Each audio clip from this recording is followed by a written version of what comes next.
Let me see if this thing is going. What I did today was I changed the alternator and I started it a little late. But I have two screws, one on this side and the exact same one on that side. And then on the back, I have the bracket that holds it all in. And you have this snap-in plug. And then there's another snap-in plug here. There's one. And then there's another back there. And then you have your bracket here. But this is the new one. I took the old one out and had it tested before I purchased the new one, which I strongly advise, being that it's a little bit pricey. This is a rebuilt one that I paid $160 for, but you will get a cord charge when you take the old one back in. So it was a $25 cord charge, so you figure $130 actually. It was $135 once I take the old one back in. As I said, you want to have the old one tested to see if it is defaulty, because sometimes with these Fords and some other makers, they use these fusible links in their wiring from the battery, and sometimes if there's a power surge, you will have the link to burn out itself, and it will mimic a bad alternator. So you want to definitely make sure that you have it tested, because the worst thing you want to do is to purchase an alternator only to find out that you still have the same problem, because it wasn't the alternator at all. But this is going in. It's taking a sweet time, but it is going in there.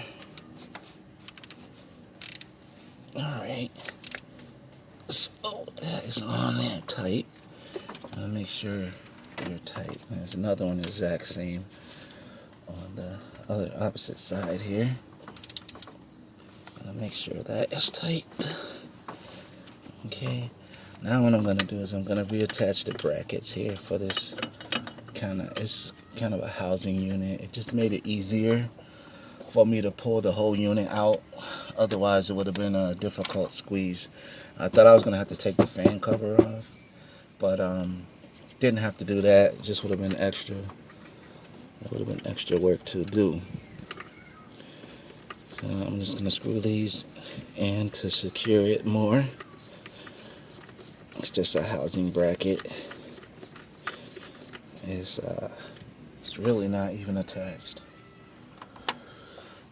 to the alternator itself, but it's just a stabilizing bracket for my distributor wires, actually. Just keeping them suspended, running them to where they need to be going, and just tighten those up like that. There's another one back there. Okay, let's see. Tighten that one like that. And that bracket should be there pretty tight. Everything's pretty snug and fit. And so now what we have to do is we have to get this belt back on track. Now what we're gonna use is we're gonna use a belt tensioner right here. It's I usually just use a quarter, half to get down to the tensioner.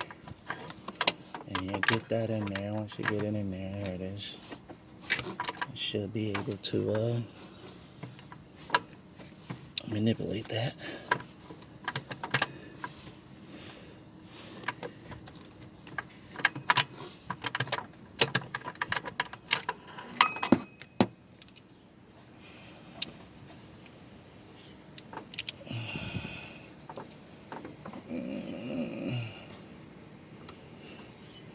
Okay.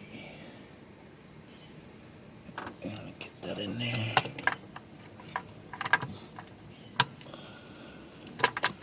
Oh, I know what this is. Not this one. You want to take that off. Alright. Here's the big boy. Okay.